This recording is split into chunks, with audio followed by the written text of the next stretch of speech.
Everything more than ever. Everything more than ever than it been. Everything more than ever. Everything more than ever. Do is win. Everything more than ever.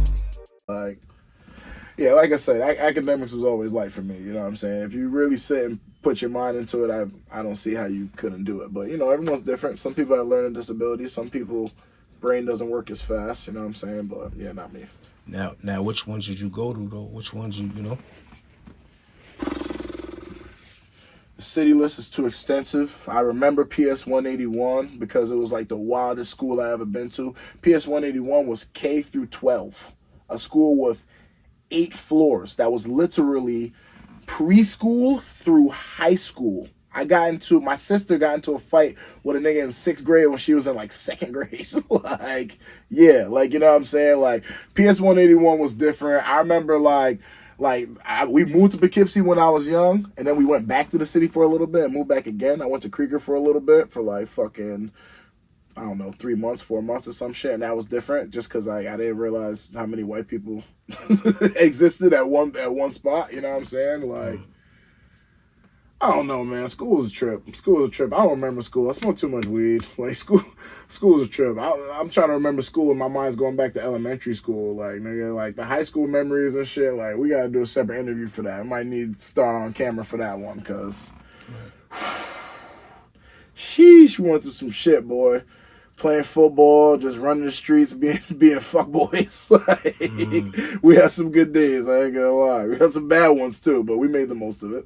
Most definitely. We know what me knowing you from back in the day.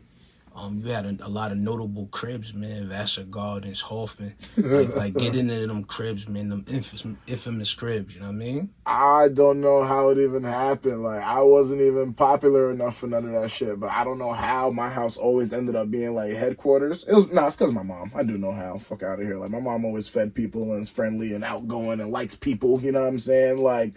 So, like, I always had that crib, right? Anytime I had friends, my mom was like, yo, I mean, I'd rather y'all be here than be out running the streets. So we would basically do the same debauchery we'd be doing on the streets at my fucking house. I remember, I remember one time at Vassar Gardens, this nigga interviewing me right here. I was asleep in my bed. This was like the beginning of my depression. I wasn't going to school and shit like that. Like, I was just home. I don't know. But my friends pulled up on me after they went to school. I am asleep. I don't know who threw water on me and was like, yo, we're going to throw water on me and water on this nigga and run away. I woke up frantic, upset, losing it. Ah, what the fuck? Mom, who did this? Why? Yeah. These niggas in the living room laughing at me. I don't even know that they're at my house. Like, yeah. Times was different, bro. We had fun, though. Like, that shit was funny, bro. Hoffman, after Vassar Gardens, was a whole different beast. Like, you know what I mean? Because Vassar Gardens is when we was, like, ending middle school, starting high school, 8th grade, freshman. Like, we were young men, but we were still kids. You know what I'm saying? Like, for sure. Hoffman is when shit got real. Hoffman is when, niggas was trapping, niggas was playing football, niggas was trying to go to college, niggas was living every aspect of life, all at my crib.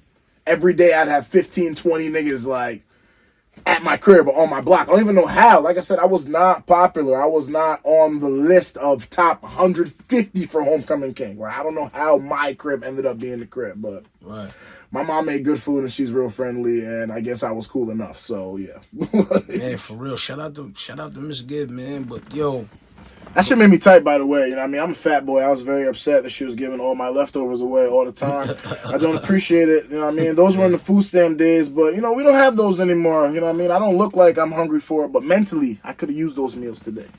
Okay. Now, leading into that, you know, I'm definitely aware of, you know, you having trials and tribulations and losing people that you were close to, like, every day. Can you elaborate more on that? You know what I mean? Or do you feel like even, you know? Nah, I can talk about it, definitely. It's just sad, bro. Like, it's sad that, like, I almost feel desensitized to it at this point. It's sad that I'm sure everybody feels, I mean, not everybody, but, like, young men that grow up in environments like us, even if you not, you know what I mean, living a thug life and shit like that, like, you're gonna lose people close to you. You just do. Whether they live in a thug life or not, it's just like the environment. Everybody's struggling. Everybody's hungry. Everybody's trying to, you know what I mean, level up by hook or by crook. And it's just like, you feel me? Like, you lose somebody close to you and your whole perspective changes. Like, losing Abdel, like, Abdel was my boy, right? But Abdel wasn't, like, my best friend, you feel me? But Abdel was definitely, like, the homie. I remember Abdel used to, like, fuck with me heavy, like, when I came to Poughkeepsie, like, who the fuck is this big-ass nigga type shit? Like, Abdel was, like, a Debo that people actually, like, fucked with.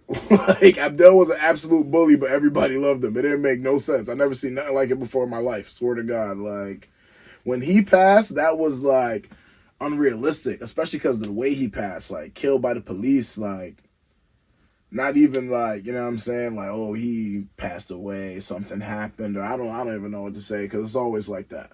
It's always like that with us. When somebody, you know what I mean, our age from our environment dies, there's always some shit like that. You got shot, or he was, you know what I mean, shot by somebody in the hood, shot by the police, or like shit's crazy. Like, you know what I mean? Like, Abdel was the first person that was close to me that I, like, lost, and, like, that changed everything. I ain't gonna front, you know what I mean? And then Vito, you know what I'm saying? Just somebody else I knew that I was cool with, that I would see all the time and chat with and shit. Like, you feel me? Like, people that were well-known figures around, like, you know what I mean? Like, I can't even imagine what it was like for people that was really close to them, because that shit hit me, you know what I'm saying? And then when Evan died, that one I still can't even talk about. Now, pardon. I still can't even process that one. Pardon, not even to interrupt you though, but I want to let the people know that how close Evan was to you. You know what I mean? Yeah. And what role Evan played in your life from damn near 5th, 6th grade. You know what I mean? Definitely getting into that. Definitely 6th grade. Evan was the first friend I made when I moved to Poughkeepsie, which is crazy now that I think about that. Like, 6th grade honors. I don't remember what the fuck happened. Just after school, he was like, yo, pull up to my crib and play Xbox type shit. Like, rest is history, bro. Evan was like, I don't even know, bro. Evan was a character, bro. Evan was different. Evan was an asshole, but everybody loved Evan too. Like, I don't know how that works. Like, around here, you could do that. You could be mean as fuck and people still like you. Everybody's energy is different. If you deliver it the right way, I guess, you know what I'm saying? Like, you can get good results. And Evan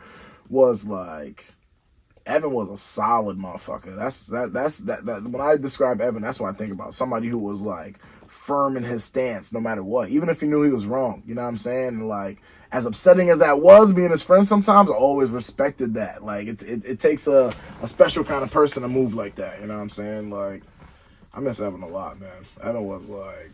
How do you deal with that now? I don't know. I've been looking for a therapist for the last year and a half. That hasn't worked out. My insurance is not that good. So I get real high. Try not to think about it too much. That's about it. Like, yo, I'm not gonna sugarcoat that one for you. Like, yo, if you lost somebody, if you need to talk to somebody, find somebody to talk to. Bottling that shit is not cool, and I don't know how to deal with that shit. And I probably should talk to somebody, but that shit easier said than done, bro. The grind doesn't stop. Now, looking back, if anyway, what words would you have for Evan right now? You know what I mean? I don't even know, bro.